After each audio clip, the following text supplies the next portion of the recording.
헬로, 한 주 동안 잘 지내셨나요? 써니입니다. 저는 지난 주말에 아트페어를 하느라고 아주 빡센 일주일을 보냈습니다. 그래서 오늘은 아트페어에 대해서 한번 이야기해볼까 해요. 9월에는 많은 아트페어가 열리는데요. 한국에서는 프리즈, 키아프 이런 게 열려서 바쁘다고 하잖아요. 뉴욕에서는 아모리쇼가 열리고 그 아모리쇼 기간에 다른 여러 개가 열리는데요. 그 중에 이제 대표적인 것이 아톰 페이퍼, 그 다음에 포토쇼, 스프링 브레이크, 그 다음에 클리오가 이번엔 있었다고 하네요.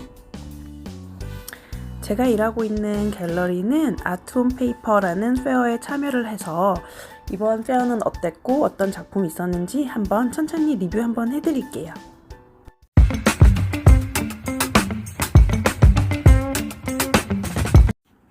아톰 페이퍼 페어는 지난 주말 9월 7일부터 10일까지 있었던 아트 페어인데요. 주로 종이에 된 작품들을 많이 선보이는 거기 때문에 주제 자체가 아톰 페이퍼예요. 보통 캔버스나 다른 재료로 된 작품들보다는 종이에 된 작품이 조금 더 가격이 저렴한 편이거든요. 그래서 그런 조금 더 저렴한 작품을 구입하시고 싶으신 분들은 아톰 페이퍼를 주로 오세요. 저는 이 페어를 벌써 4번째 참여를 하고 있는데요. 작년에는 판매율이 굉장히 좋았어요. 그래서 올해도 큰 기대는 아니지만 그래도 기쁜 마음으로 또 다른 손님을 만날 생각으로 참여를 했습니다. 아트 페어라는 게 전시를 크게 하는 갤러리 전시가 아니잖아요. 정말 마켓이거든요. 그래서 물건, 즉 작품을 들고 나와서 1대1로 손님과 직접 만나서 그때그때 거래를 하는 거예요. 아트페어의 장점이 뭐냐면은 손님들 입장에서는 다양한 그림을 한 번에 보고 그리고 가격을 그 자리에서 바로 비교를 할 수 있다는 게 굉장한 장점입니다. 그리고 갤러리 입장에서는 자기가 가진 작가들 중에 어떤 작가가 이 도시에서 판매가 잘 되는지 혹은 어떤 스타일이 판매가 잘 되는지를 알 수 있는 그런 기회가 되기 때문에 저는 참 좋은 거라고 생각을 해요. 그리고 작가들은 그 시장에 가서 가격을 비교해보고 스타일을 보고 과연 내 작품이 이 가격이 맞는지 아니면 어떤 시장이 잘 되는 건지 볼 수 있기 때문에 시장조사 차원에서도 작가들에게도 도움이 되지 않을까요? 그러나 아주 크나큰 단점이 있습니다. 모든 것에는 장점과 단점이 항상 같이 존재하잖아요. 그런데 이런 아트 마켓에서는 큰 단점이 뭐냐면 잘 팔린다고 좋은 작품이 아닌데 사람들은 그렇게 오해를 많이 하시더라고요. 판매가 좋은 작품이랑 진짜 좋은 작품은 항상 일치하진 않아요. 분명히 좋은 작품이 판매가 잘 될 때는 있죠. 하지만 좋은 작품임에도 판매가 잘 되지 않을 때가 있답니다. 아트페어에 가면은 큰 설치 작품도 있고 이렇게 샴페인을 파는 부스도 있고요. 그 다음 작은 상품을 파는 코너도 있습니다. 아톰 페이퍼에는 종이를 위주로 하는 거니까 파마를 직접 거기서 이렇게 찍어서 실크 스크린을 찍어서 가방을 만들어 주기도 하더라고요. 그런 거 참 재밌는 것 같아요. 이런 큰 설치 작품은 이번 페어에 참여하는 갤러리가 추천하는 작가를 초대해서 이렇게 전시를 하게 하는 건데요. 단 4일 동안 보이자고 이렇게 큰 작품을 설치한 작가님들 정말 대단하신 것 같아요. 이번 페어에서는 노란색 종이를 가지고 설치했던 작가님의 작품이 있었습니다. 위에 보시면은 이제 이름표가 나오거든요. 다음에 이런 작품 보면 저 작가 뉴욕에서 아톰 페이퍼 했었지 라고 기억하시면 됩니다. 페어장 전경을 많이 비디오로 남기면 좋을 텐데요. 사람들이 많고 이렇게 할 때는 제가 일을 해야 되니까 비디오를 찍지 못했어요.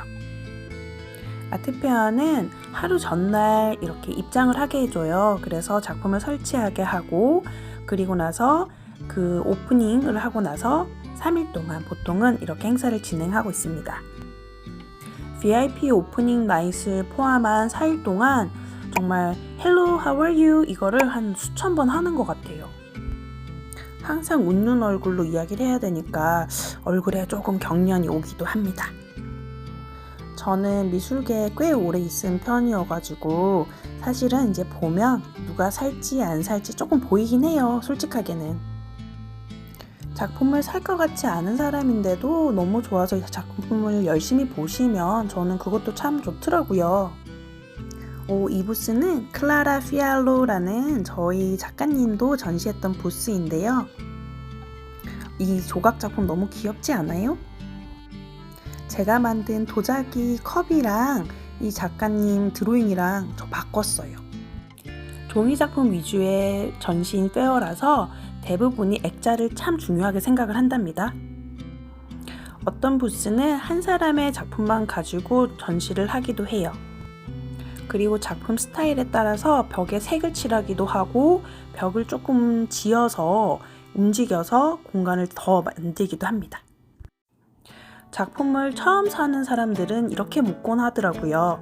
나 이거 마음에 드는데 나 이제 어떻게 해야 돼? 그러면 저는 이렇게 말을 해요. 네 크레딧 카드 내놓고 기다려봐.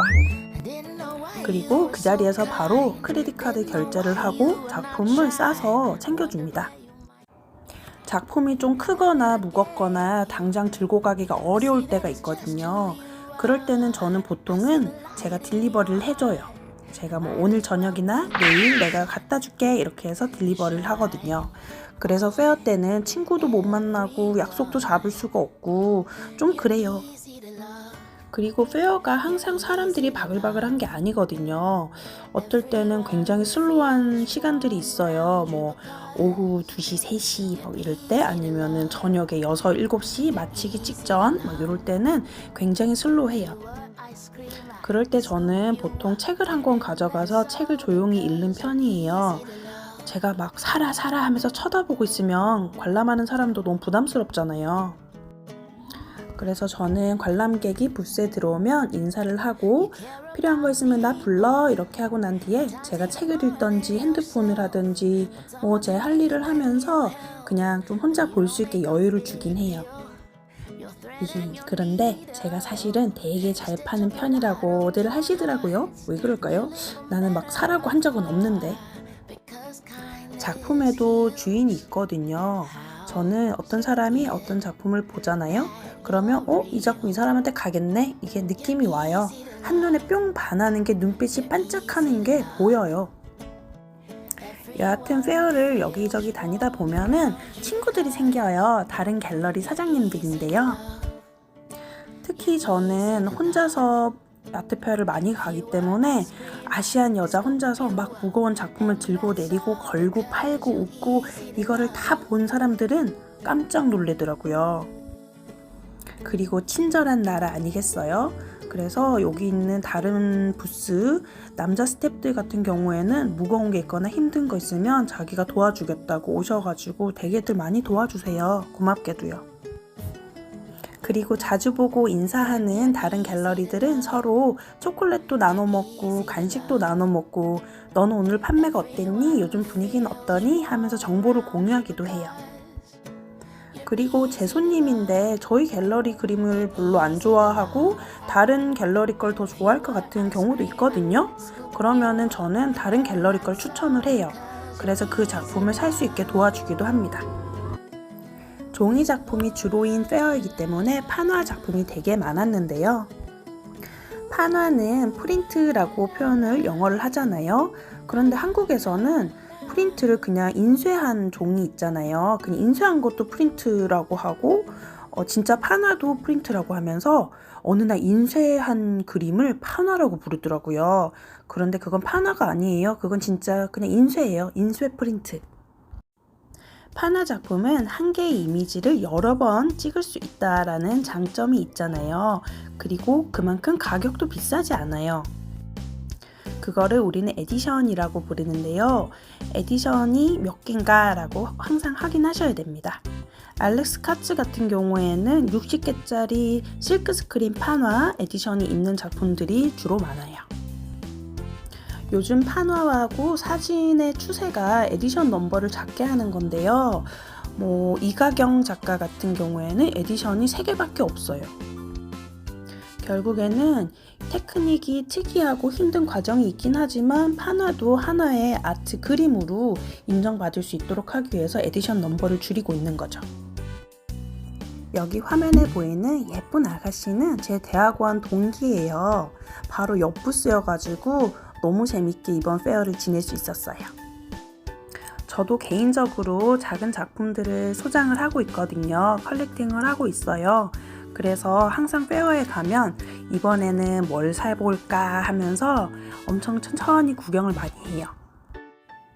그래서 전시 부스비를 다 이렇게 커버가 되면 그 다음에 이제 수익이 나니까 나는 저거 사야지 하고 저는 쇼핑할 생각밖에 안 해요. 이번에 저희가 보였던 작품 중에 어느 유명한 미국 작가가 있는데요. 수은이라는 작가인데요. 제가 되게 좋아하면서 저희 신랑한테 오빠 나 저거 너무 좋지 않아? 라고 했더니 저희 신랑이 대답을 안 하더라고요. 근데 그 작품이 바로 팔린 거예요. 그래서 내가 저 작품 팔렸다 라고 하니까 저희 신랑이 하는 말이 아우 다행이다. 네가 사기 전에 다른 사람이 사서. 저희 신랑은 차라리 저보고 명품백을 사래요. 그게 더 싸다고. 저는 큰 투자는 아니지만 그냥 내가 좋아하고 보고 있다가 그게 나중에 가격이 오르면 더 좋긴 하니까 이렇게 소소하게 작은 작품들을 많이 사고 있어요. 그리고 페어에 가보면은 한 작가가 여기저기서 보이는 상황도 있거든요. 그거는 그 작가가 여기저기 갤러리랑 일하기보다는 갤러리가 이 작가의 작품을 사서 되파는 경우가 더 많아요. 그러나 자기가 일하는 갤러리가 두 군데가 한 번에 같은 페어장에 나왔을 땐 작가가 굉장히 곤란해지겠죠. 그래서 그런 곤란한 상황을 겪지 않게끔 작가님들이 잘 조정해야 돼요. 그리고 페어에 가면은 일반 개인 손님도 있고 회사, 코퍼레이션에서 오는 손님들도 있어요. 그런데 또 큰 손님 중에 하나가 바로 미술관입니다. 미국 미술관들은 이런 페어를 다니면서 큐레이터들이 그림을 사기도 하거든요. 그런데 일하는 큐레이터님들은 그렇게 컬렉터들처럼 팬시하게 옷을 입고 다니지 않아요. 그래서 절대 티가 나지 않거든요. 그래서 아무 조금 허름하게 입었다 혹은 그냥 아티스트 같이 생겼는데 라고 무시하면은 나중에 큰 기회를 놓칠 수가 있다는 거 알고 계시면 좋겠습니다. 제가 이번에 만난 어떤 컬렉터 미국 백인 할아버지는요, 아티스트인지 이 아저씨는 집이 없는지 싶을 정도로 행색이 아주 초라하셨어요. 그런데 그분이 큰 그림을 3개나 샀어요. 되게 신기하죠? 저는 보통 1년에 3-4번 정도 아트페어를 하는데요. 샌프란시스코, 시애틀 이렇게 해서 미국 서부에서도 하고요. 동부에서는 햄튼이나 뉴욕 이런 데서 하거든요. 도시마다 사람들의 특징이 다 다르고 성격이 달라서 너무 재밌어요. 다사다난했던 3일의 밤이 지나고 드디어 철수를 하는 모습입니다. 감사하게도 저희 작가님 2명이나 오셔가지고 작품 철수를 도와주셔가지고 저는 후딱 끝낼 수 있었어요. 이번 아트온 페이퍼 페어는 전반적으로 조금 슬로우한 것 같았으나 사실은 판매도 결국에는 나쁘진 않았던 것 같아요.